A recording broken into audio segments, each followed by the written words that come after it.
دیکھ لینا کہ کوئی شخص اگر کلمہ کفر کہے اور پھر وہ یہ کہے کہ مجھے پتہ نہیں تھا، تو یہ عذر نہیں ہوتا ہے، کلمہ کفر مانا جائے گا، عذر نہیں ہے۔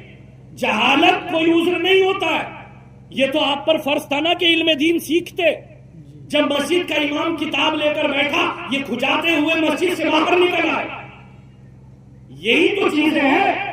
10 منٹ جو شریعت کو نہیں دے سکتا اور 10 گھنٹے چوراہوں کو دے سکتا ہے، اس قوم کی زوال پذیری کا کوئی جو ہے مقابلہ نہیں کر سکتا۔ آج وہ چیزیں جو ہمارے اندر ہونی چاہیے تھی، وہ یہودیوں نے اپنے اندر پیدا کر لی۔ شادیوں کو آسان سے آسان ترین بنانا تھا، لیکن اتنا مشکل کر دیا کہ اگر کوئی چاہے بھی کہ میں اپنی شادی کو آسان کر لوں، وہ بھی نہیں ہو سکتا۔ حقیقت بات میں آپ کو بتا رہا ہوں، چاہے وہ پڑھا لکھا ہو یا غیر پڑھا لکھا ہو، اگر وہ یہ چاہے کہ میں آسان کر لوں، وہ بھی نہیں کر سکتا، کیونکہ رواج ہی اتنا مشکل اور اتنا ٹف بنا دیا کہ اگر کوئی نہیں کرے کہ بھائی جب تھا نہیں تو پھر کیا کیوں تھا، انہوں نے انتظام کیوں کیا تھا۔ یہ تمام چیزیں بالکل خراب رسمیں کر دی۔ لڑکے لڑکیاں ایک جگہ ٹہل رہے ہیں۔ کبھی اٹھائی ہے وہ روایت کہ جب خالد بن ولید سے عیسائی پادریوں نے کہا تھا کہ خالد بن ولید ہم ایمان لے آئیں گے، حملہ مت کرو ہم پر، بس اتنا کر لینا کہ جو ہماری مارکیٹ ہے، جو بازار ہے، ان سے نکل کر تم بس ہمارے قلعے تک آ جانا، بس ان سے نکلنا، ہمارے قلعے تک آ جانا، ہم خود ہی اسلام قبول کر لیں گے، تمہیں جہاد کی ضرورت نہیں ہے، ہمیں مارنے کاٹنے کی ضرورت نہیں ہے، بس خالد بن ولید اتنا کر لینا، بازار سے نکل کر ہمارے قلعوں کی طرف آ جانا۔ خالد بن ولید اپنے وقت کا the undefeated commander of اسلام، جس نے 125 جنگوں میں حصہ لیا ہو، اور اللہ کے فضل اور اس کی عطا اور مصطفیٰ کے وسیلے سے کسی ایک جنگ میں خالد بن ولید نہیں آ رہے، کسی ایک جنگ میں نہیں آ رہے تھے خالد بن ولید۔ وہ خالد بن ولید جب ان سے کہا کہ بازار کو پار کر کے ہمارے قلعے سے آ جاؤ، اگر سب لوگ صحیح سلامت آ گئے، خود ہم جھک کر اسلام قبول کر لیں گے۔ خالد بن ولید کا ذہن دوڑا، ذہن چلایا کہ اتنی معمولی سی بات پر کوئی کیسے اسلام قبول کر سکتا ہے۔ جب ذہن دوڑایا، ملاحظہ کروایا اپنے درباریوں سے کہ جاؤ دیکھو، اپنے جو معاونین تھے، اپنے جو خادم تھے، ان سے کہا کہ دیکھ کر آؤ عیسائی پادریوں نے کیا اہتمام کیا ہے۔ جب دیکھنے گئے تو دیکھتے ہیں کہ بازار میں عورتوں کو ننگا کر دیا گیا ہے، پیسوں کے ڈھیر لگا دیے گئے ہیں، سونے چاندی پیروں میں پڑے ہیں، اور یہ انتظام صرف اس وجہ سے تھا کہ جب یہ مسلمان اپنے گھوڑوں پر سوار ہو کر بازار کی طرف سے نکلے تو ننگی عورتوں کو دیکھ کر ان کی آنکھیں بہک جائیں، مال دولت کو دیکھ کر ان کے دل نیچے گر جائیں۔ جب یہ دیکھیں کہ سونے چاندی ہیرے جواہرات کہ جن کے لیے ہم کوشاں رہتے تھے، جن کے لیے ہم پورے دن محنت کر کے تھوڑی سی روزی حاصل کرتے ہیں، وہ مال اور جواہر ہمارے قدموں میں پڑے ہیں، بس یہی لالچ کیا تھا کہ صحابہ کرام کے دل بہتے، نظریں بہتے، مال و دولت کو پسند کر لیں، عورتوں کو پسند کر لیں، اور اس کے بعد وہ بہت کر اپنے دین سے پھر جائیں۔ یہی ان پادریوں کا شریعت تھا، یہی ان پادریوں کا جو ہے منصوبہ تھا۔ خالد بن ولید نے ایک اسپیچ اپنے صحابہ کو دی تھی، اے صحابیوں، اگر آج تم میں سے کسی نے بے غیرتی کا مظاہرہ کیا تو کل قیامت تک تم سب کا نام تاریخ کے ایک دھبے دار حصے پر درج ہوگا، اسی حصے پر کہ جس میں ایک کالا دھبا لگا ہوا ہوگا، اور تمہارا نام سب کے سب بے غیرت بے شعور قوم کہہ کر لیا کریں گے۔ اگر آج تم نے اپنی نظروں کی حفاظت نہیں کی تو پھر کل قیامت تک لوگ تمہیں تانا دیں گے، غیر قومیں کہیں گی کہ مسلمان جواہر پر بک گئے تھے، مسلمان سونے چاندی پر بک گئے تھے، عورتوں کے حسن پر بک گئے تھے۔ بس ایک اسپیچ خالد بن ولید کی، تمام ساتھی سوار ہو کر گھوڑے پر آئے، سب کی نگاہیں جھکی ہوئی، بازار سے گزر گئے، کسی نے مال و دولت کو جو ہے بھاؤ نہیں دیا، کسی نے جو ہے عورتوں کے حسن کو نہیں دیکھا، سب کے سب نگاہیں جھکائے ہوئے قلعے تک پہنچ گئے۔ جب عیسائی پادریوں نے دیکھا کہ مسلمان نے نہ جو ہے دولت کی طرف دیکھا، نہ سونے کی طرف دیکھا، نہ مسلمانوں نے عورتوں کے حسن کی طرف دیکھا، تو خالد بن ولید کے ہاتھ پر اسلام لے آئے اور کہنے لگے کہ خالد بن ولید آخر کون کون سی چیز ہے جس نے تمہاری نگاہوں کو بچا لیا، تمہارے دل کو بچا لیا؟ تو خالد بن ولید نے ایک تاریخی جواب دیا تھا کہ ایک پادریوں جس آنکھوں نے مصطفیٰ کا دیدار کیا ہو اور جس دل میں مصطفیٰ کی محبت کا چراغ روشن ہو، نہ وہ آنکھیں دنیا کی کسی طاقت کے سامنے بیٹھ سکتی ہے اور نہ دل وہ مصطفیٰ کے ہوتے ہوئے کسی دنیا دار کو کیا جا سکتا، کسی کو نہیں دیا جا سکتا وہ دل، اور کبھی نہیں بیٹھ سکتی وہ آنکھیں جنہوں نے مصطفیٰ کا دیدار کیا، وہ کسی دنیا دار کی محتاج نہیں ہے۔ وہی تو ہماری جو ہے روش تھی کہ جس کو ہم بھول کر آج غیر محرموں سے بالکل ایسے جیسے ان کا کوئی پردہ ہی نہیں ہے، کوئی پردہ ہی نہیں ہے۔ اب اس میں اگر کوئی کہے کہ نہیں ہماری بچیاں تو ایسی نہیں ہے، تو اگر آپ کی بچیاں ایسی نہیں ہیں تو کیا ان کے لیے بے پردگی جائز ہو جائے گی؟ حضرت فاطمہ رضی اللہ تعالی عنہا ان سے زیادہ کسی کی بیٹی یا کسی کی عورت پاکیزہ ہوگی؟ کون ہے ان سے زیادہ پاکیزہ؟ لیکن ان کے لیے بھی تو پردہ، وہ بھی تو پردہ کرتی تھی۔ اور جس کو یقین نہ ہو امام اہل سنت کا شعر پڑھ لے، جن کا آنچل نہ دیکھا مہو مہر نے، اس ردائے نزاہت پہ لاکھوں سلام۔ یہ ان کی شان کہ چاند اور سورج نے جن کا آنچل نہ دیکھا ہو وہ فاطمہ الزہرا، تو ان سے زیادہ بھروسے مند کس کی بیٹی ہے؟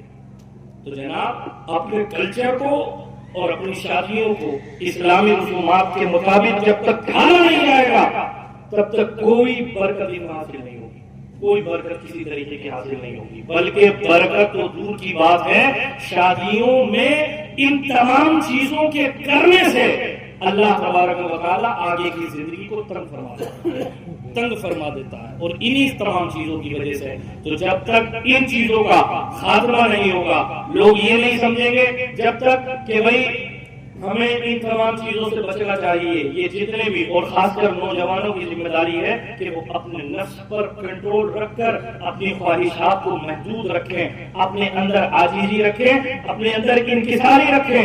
اربوں روپے کا مالک کوئی سیٹ ہوتا ہے تو جب وہ اپنے واش روم سے نکلتا ہے تو لائٹ بند کرتا ہوا نکلتا ہے، لیکن ہمارے یہاں 2-4 ہزار والے پورے دن ایک لائٹ کھلی ہوئی ہے۔ فضول خرچی بالکل عام ہے، فضول خرچی بالکل عام ہے۔ یہی سورہ طٰہٰ کی آیت میں نے آپ کے سامنے پڑھی تھی، اس کی اگلی آیت اللہ رب العزت نے خود فرمایا تھا، خود فرمایا اللہ رب العزت نے وَكَذَلِكَ نَجْزِي مَنْ أَسْرَفَ، اسی طریقے سے ہم اس سے بدلہ لیتے ہیں جو اپنے یہاں پر فضول خرچیاں کرتے ہیں۔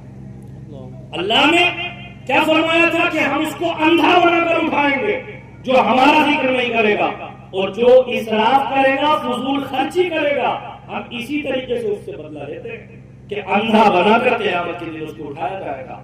تو یہ زندگی کوئی ایسی زندگی نہیں کہ جس پر جو ہے حضرت نے حدیث بیان کی، خود اللہ کے رسول صلی اللہ علیہ وسلم نے ارشاد فرمایا لو کانت دنیا عند اللہ مثل جناح البعوضۃ ما شرب اللہ منها کافرا شربۃ، کہ اگر دنیا کی حیثیت اللہ کی نظر میں ایک مچھر کے پر برابر بھی ہوتی تو اللہ کسی کافر کو ایک پانی کا قطرہ بھی میسر نہیں ہونے دیتا، کسی کافر کو پانی کا ایک قطرہ بھی میسر نہیں ہونے دیتا۔ مصطفیٰ کریم ایک جو ہے جگہ سے گزر رہے تھے، صحابہ ساتھ میں تھے، مری ہوئی مردار سڑی ہوئی بکری پڑی ہوئی تھی۔ مصطفیٰ کریم نے پوچھا صحابیوں اس بکری کی اہمیت تمہاری نظر میں کیا ہے؟ صحابیوں نے عرض کی یا رسول اللہ یہ تو بالکل سڑی ہوئی مری ہوئی بکری ہے، یہ تو اس کی کیا کسی کی نظر میں حیثیت ہوگی؟ تو مصطفیٰ کریم نے ارشاد فرمایا تھا کہ اللہ کے نزدیک دنیا کی حیثیت اس مردار بکری سے بھی زیادہ ذلیل ترین ہے، اس مردار بکری سے بھی زیادہ ذلیل ترین ہے۔ اور پھر ایک اور حدیث میں خود فرمایا الدنیا ملعونۃ وملعون بما فیہا، دنیا پوری کی پوری لعنت زدہ ہے اور جو کچھ اس میں ہے سب لعنت زدہ ہے، الا عالما او متعلما او ما فلاہ، مگر وہ شخص کہ جو عالم ہے، جو طالب علم ہے اور جو ان سے محبت کرنے والا ہے، بس وہ ہے کہ جو دنیا کی لعنت سے بچا ہوا ہے، باقی پوری کی پوری دنیا ملعون ہے۔ اور آج تعلیم پر ہی غور نہیں ہے. ہماری بچیاں غیر مسلموں کے ساتھ بینچ شیئر کر کے کلاس لے رہی ہے اور انہی کے سانچے میں ڈھل کر رامپور کی کتنی بچیاں آپ نے دیکھی, شہر کی بچیاں, ان کا پورا گروپ تھا, بچیوں کو چھوڑتی تھی, غیر مسلم لڑکوں سے ملواتی تھی اور ملوانے کے بعد ایک وقت وہ آتا تھا اپنا دین اسلام جو اپنی جان سے بھی پیارا ہونا چاہیے اس دین کو چھوڑ کر غیروں کی آغوش میں بیٹھ جاتی ہے. یہ کس وجہ سے ہے؟ اتنا بڑا مالدار گاؤں لیکن کوئی ایک کالج اپنا قائم نہیں, کوئی ایک یونیورسٹی اپنی قائم نہیں. آپسی لڑائی, آپسی نااتفاقی, نہ کوئی کسی کے ساتھ بیٹھنے کے لیے تیار, نہ کوئی کسی کے ساتھ اٹھنے کے لیے تیار ہے. اور اس کا ثمرہ یہ ہے نہ کوئی ہمارا کالج, نہ ہمارا کوئی اسکول, ہمارے مدارس میں وہ تعلیم نہیں کہ جس تعلیم کے ہم خواہش بن رہے ہیں. کوئی چیز ہمارے یہاں پر صحیح نہیں. اس کا اصل سسٹم کیا ہے کہ اگر 4 مدرسے ہیں تو ان میں ایک مدرسے والا کہتا کہ یہ میرا مدرسہ ہے,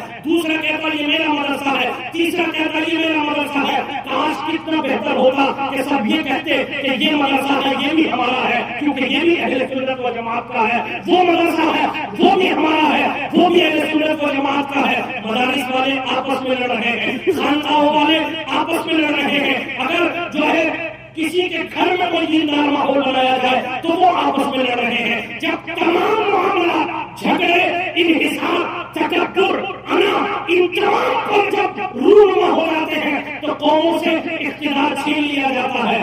آج ہمارے ہاتھ میں کچھ نہیں, ہمارے خود کے بچے اپنے ہاتھ میں نہیں. وہ بچے جو 15,000 20,000 دینے والے ہیں وہ آپ کا کہنا ماننے کے لیے تیار نہیں کیونکہ تعلیم سے آپ دور ہیں. مدرسوں میں سکھایا جاتا کہ جناب تمہیں جو ہے فلاں چیز سے بچنا ہے, یہ سکھایا جاتا تو سکھایا یہ جاتا ہے کہ فلاں مدرسہ جو ہے تمہارا نہیں ہے اور یہ مدرسہ ہمارا ہے. جب سے تمہارے ہمارے کی لڑائی آپس میں ہونے لگی, آج دنیا میں آپ دیکھ لیجئے, اپنے گاؤں سے اندازہ کر لیجئے, نہ کوئی مدرسہ آگے بڑھ پایا. اتنا بڑا گاؤں کم سے کم کوئی فضیلت کا ادارہ ہوتا, کوئی تخصص کا ادارہ ہوتا, کچھ نہیں, بس وہی رابعہ تک کی تعلیم اور اس کے بعد بچوں کو باہر جانا پڑتا ہے. اتنا بڑا مالدار گاؤں لیکن کوئی کالج نہیں, کوئی اسکول نہیں. غیر مسلموں کے ساتھ ہماری بیٹیاں بینچ شیئر کرتی ہیں. اس تمام کا اگر خمیازہ کوئی ایک حصے کا عالم بھی اس کا ذمہ دار ہے. وہ جو ہے تقریر میں یہ کہتا ہے کہ میں تو سب کو جو ہے دین کی دعوت دیتا ہوں, وہ بھی اس کا ذمہ دار ہے. وہ مالدار جو یہ کہتا ہے کہ یہ عالموں کا کام ہے ہمارا کام نہیں ہے, وہ بھی اس کا ذمہ دار ہے. وہ سرمایہ دار جو یہ کہتا ہے کہ یہ تو جو ہے دوسرے لوگوں کا کام ہے, یہ سب کا کام ہے. اللہ کے رسول نے فرمایا, ایک کو نہیں فرمایا, کسی عالم کو نہیں کہا بلکہ سب کو کہا کلکم راعٍ ومسئول عن رعیتہ. تم میں سے ہر ایک چرواہا ہے اور چرواہے کے انڈر میں جتنی بکریاں ہوتی ہیں اگر ایک بکری گم ہو جائے تو مالک اس سے سوال کرتا ہے کہ بکری کہاں گئی. بس یہی تمہارا حال ہے کہ تم سب کے سب اپنے گھر والوں کے لیے, اپنی سوسائٹی کے لیے, اپنے معاشرے کے لیے, اپنے تمام گروہوں کے لیے تم سب ذمہ دار ہو. اور سب سے سوال ہوگا کہ جب اللہ نے تمہیں پیسہ دیا تھا تو تمہاری بیٹیاں غیر مسلموں کے ساتھ کیوں نظر آ رہی تھی؟ جب اللہ نے تمہیں مالوں دولت سے نوازا تھا تو تمہاری بیٹیاں فتنہ اقتدار میں مبتلا ہو کر دین و اسلام کو, دین کو چھوڑ کر, اسلام کو چھوڑ کر بد مذہبیت کیوں اختیار کر رہی تھی؟ یہ تمام چیزوں کا سوال آج کے عالم سے بھی ہوگا, مفتی سے بھی ہوگا. یہ تمام سوال جو ہے صرف علماء سے نہیں مالداروں سے بھی ہوں گے, سب سے ہوں گے. وہ سرمایہ دار جو آپس میں دو بھائیوں کو لڑا کر اپنا مقصد نکالتے ہیں, وہ دلال جو پنچایتوں میں 5-5 لاکھ روپے لے کر 2-2 لاکھ روپے اپنے قبضے میں کر کے اپنا گھر چلاتے ہیں, وہ رشوت خور کہ جو تھانے میں 50-50 ہزار کی رشوت دلواتے ہیں فری میں کام ہو سکتا ہے. کیا ان دلالوں کا یہ سیوا نہیں کہ وہ اپنے معاشرے میں ایک اسکول دیں, ایک کالج دیں؟ کیا ان رشوت خوروں کا یہ کام نہیں ہے کہ وہ تمام لوگوں کو ابھارے, ایک کالج بنائے کہ جس میں مسلم بچیاں اسلامیات کی تعلیم بھی سیکھیں, جس میں مسلم بچیاں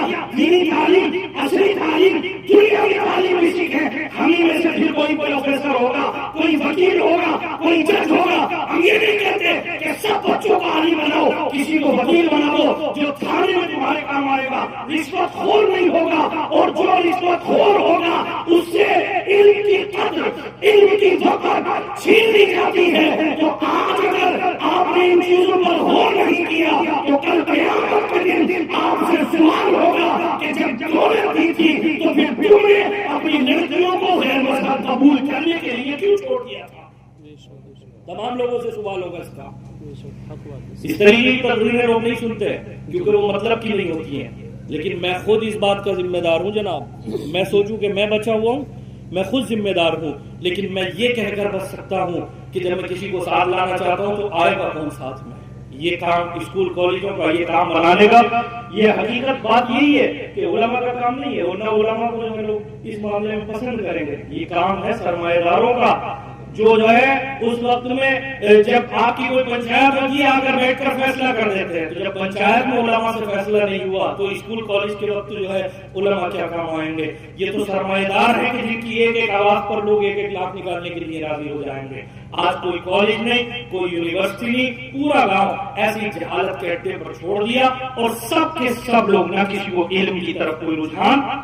آپ علم دین نہ سیکھیں، علم دنیا ہی سیکھ لیجئے، نہ دنیا کا کوئی علم کسی کے پاس، نہ دین کا علم کسی کے پاس۔ اتنا بھی سمجھ نہیں ہے کہ کسی حدیث کے مطلب کو اپنے ذہن میں بسا کر اس کو سمجھ سکیں، ایسی بھی جو ہے آج ہمارے اندر تعلیم نہیں ہے۔ اور جب سے یہ تعلیم کی گراوٹ ہمارے اندر آئی ہے، قوم مسلم کا تسلسل اتنا گر گیا ہے کہ آج ہم دھستے چلے جا رہے ہیں زمین میں، اور اس سے بڑا، وہ دھسنا تو الگ ہے کہ زمین میں زندہ دھسایا جائے گا، اس سے بڑا دھسنا کیا ہے کہ آج ہمارا معاشرہ کافروں سے بھی بدتر نظر آ رہا ہے۔ آج ہمارے معاشرے میں کافروں سے بھی بدتر برائیاں پیدا ہو گئی ہیں۔ زیادہ لمبی چوڑی گفتگو نہیں، بس اتنا سمجھیں کہ اگر ہم ان چیزوں پر غور نہیں کریں گے تو پھر کون کرے گا؟ مدارس اسلامیہ کو مضبوط کیجیے، مدرسے والوں سے سوال کرنا چاہیے کہ آپ کے یہاں پر پڑھائی ہے تو کس طریقے کی ہے؟ اگر کوئی بچہ کمزور ہے، ڈائریکٹ کہو کہ ہم آپ کو چندہ دیتے تو اس وجہ سے تھوڑی دیتے ہیں کہ اس بچے کی نماز بھی یاد نہیں، ڈائریکٹ کہیے آپ ذمہ دار ہیں اس چیز کے۔ یہ تھوڑی ہے کہ مدرسے والے رمضان میں آپ کی رسید کاٹ کر جائیں گے، پورے سال رنگنے لیا مزے اڑائیں گے۔ نہیں، مزے یہ جب ہونے چاہیے جب بچہ جو ہے ایک صحیح عالم پیدا ہو جائے۔ آپ دیکھ رہے ہیں اس وقت میں جو لڑکے عالم بھی بن رہے ہیں، صحیح معنی میں عبارت بھی عربی کی نہیں پڑھ سکتے، وہ عربی رٹنا تو دور کی بات ہے، زبان پر عربی جاری ہونا کہ ایک ایک حدیث آدمی عربی میں بیان کر دے یہ تو دور کی بات ہے۔ عربی تو وہ جانتے ہی نہیں کہ حقیقت میں زبان کیسی ہے۔ یہ کیا ہے؟ کیونکہ آپ کا کام سسٹمیٹک طور پر نہیں ہو رہا ہے۔ جو مدارس میں بیچارے پڑھا رہے ہیں وہ خود اس لائق نہیں ہے کہ وہ عربی ان کو آتی ہے، تو وہ دوسرے کو کیا سکھائیں گے؟ یہ جو ہے تو وہ دوسرے کو کیا سکھائیں گے؟ یہ سب صرف عالم کی ذمہ داری نہیں ہے، یہ عوام کی بھی ذمہ داری ہے۔ باقاعدہ پوچھو مدرسے والوں سے کہ آپ کو جب چندہ دیتے ہیں 10 لاکھ 15 لاکھ 20 لاکھ 40 لاکھ 50 لاکھ کیا کرتے ہو مدرسوں میں؟ خالی اس لیے کرتے ہو کہ یہ بچے بس جوڑ لیے، دستاریں کرا دی، اس کے بعد سب نمٹ کر؟ نہیں، کوئی فارغ نہیں ہوگا اگر ایک باصلاحیت بچہ نہیں نکلا۔ دستار کیا، اس کے سر پر 1000 پٹکے رکھ دو، کوئی فائدہ نہیں حاصل ہو سکتا۔ سر پر 1000 امامے باندھنے سے وہ کیا جو ہے مثال دی گئی ہے کہ جن لوگوں کو جو ہے توریت دی گئی پھر وہ اس کا بوجھ نہیں اٹھا سکے، اس پر عمل ہی نہ کر سکے، تو کیا فرمایا کہ مثل الحمار یحمل اسفارا، اس گدھے کی طرح ہے کہ جو بوجھ کو ڈھوتا ہے۔ تو کتابیں کسی کے اوپر لادنے سے کوئی عالم نہیں بن جاتا جب تک اس کے اندر صلاحیت موجود نہیں ہوگی، جب تک اس کے اندر علم موجود نہیں ہوگا۔ باہر کے مدرسوں میں آپ دیکھو ایک سے قابل ترین بچہ عربی فر بولنے والا، ہمارے یہاں پر انگلش کچھ کسی کو نہیں آتی، صحیح معنی میں اردو نہیں بولنے والے لوگ موجود ہیں جو اردو تک بولنا نہیں جانتے، عربی تو دور کی بات ہے۔ یہ کام سسٹمک طور پر نہیں ہوا کہ مدارس میں نہ عربی سکھانے کی طرف کوئی توجہ، جو مدرس وہ غیر لائق غیر قابل، جو خود نہیں جانتے کہ عربی کیا چیز ہے، تو وہ دوسروں کو کیا سکھائیں گے؟ تو پھر جب مدارس کا حال یہ ہے تو اسکول وہاں پر کیسے بنیں گے؟ اور بن بھی گئے تو چلیں گے کیسے؟ سب کے سب چاپلوسی پر کام چلے گا کہ یہ میری چاپلوسی کرے گا تو یہ یہاں پر پڑھائے گا، یہ یہاں پر میری چاپلوسی کرے گا، یہ یہاں پر پڑھائے گا۔ بس امام اگر کسی سے کچھ نہ کہے 1000 سال تک ٹک سکتا ہے، لیکن امام نے ایک شخص کے خلاف کوئی بات بول دی، بس یہ امام خراب، اس کو نکال دو، اس کو ختم کر دو، کیوں؟ کیونکہ یہ خراب ہے، اس نے جو ہمارے مطلب کی بات نہیں کی۔ مطلب بھی کہنے والا منافق ہوتا ہے، اور جو شخص منہ پر کہتا ہے وہ آپ کا خیر خواہ ہوتا ہے۔ بات کڑوی ہوتی ہے مگر قیامت کے دن وہ آپ کو اچھا سمجھا دلائے گی۔ اپنے مدارس کو بھی جو ہے مضبوطی کے ساتھ تعاون سے بھی انہیں مضبوط کرو، اور اپنی سوالات سے بھی مضبوط کرو کہ پڑھایا کیا ان کے اندر سب سے پوچھو، اور کالج قائم کرنے کی طرف توجہ دو، ورنہ غیر مسلموں کے ساتھ لڑکیاں بیٹھتی رہیں گی غیر مسلموں کی آغوش میں، جیسے آج رامپور کی سینکڑوں لڑکیاں چلی گئی، کسی کو کوئی پرواہ نہیں، کیونکہ عقیدے کی طرف کوئی معاملہ نہیں تھا۔ پیسہ آ جائے، بزرگوں کا نظریہ کبھی نہ جائے۔ بزرگوں کا نظریہ کیا تھا کہ اگر گاؤں میں کوئی بد مذہب کسی مسجد میں آیا پوری مسجد دھلوا دیا کرتے تھے۔ آج ہمارے گھر میں ایک بد مذہب موجود ہوتا ہے، آج ہمارے یہاں پر کوئی نہ کوئی بد مذہب ہوتا ہے۔ بزرگوں کا نظریہ مت جانے دو۔ آج بزرگوں کا نظریہ ہوتا تو کرسچنوں کے اسکول میں اپنے بچوں کو نہیں پڑھاتے، اپنے خود کی سوسائٹیاں قائم کرتے۔ دیکھو رامپور کے سورے کلیوں کو کہ انہوں نے اپنی تنظیمیں بنا کر اپنے ادارے قائم کیے، دنیاوی تعلیم بھی دیتے ہیں، دینی تعلیم بھی دیتے ہیں۔ دیکھو یہ کام ہمارے تھے لیکن وہ کر رہے ہیں، ہم آپسی لڑائیوں میں مر رہے ہیں۔ جناب جب تک یہ نہیں ہوگا قوم مسلم کی زبوحالی ایسے ہی جاری رہے گی، ایسے ہی بربادی جاری رہے گی۔ اللہ پاک کی بارگاہ میں دعا ہے ہماری شادیوں میں ہونے والی خرافات سے ہمیں محفوظ و معمون فرمائے، ہمیں صحیح طور سے اپنے جلسوں کو سجانے، ان سے کچھ نہ کچھ سیکھنے کی توفیق عطا فرمائے۔ اللہ اس جلسے کی برکت سے بالخصوص ہم تمام حاضرین کے گناہوں کی مغفرت فرمائے۔ وما علینا الا البلاغ۔ تمام لوگ میرے ساتھ ایک دوسرے کو گواہ بنا کر اپنی زندگی میں کیے ہوئے تمام گناہوں سے، جس سے کوئی کلمہ کفر، کلمہ شرک، کلمہ فسق سرزد ہوا ہو، ایک دوسرے کو گواہ بنا کر توبہ کریں۔ پڑھیں میرے ساتھ استغفر اللہ ربی من کل ذنب واتوب الیہ۔ تجدید ایمان کریں لا الہ الا اللہ محمد رسول اللہ۔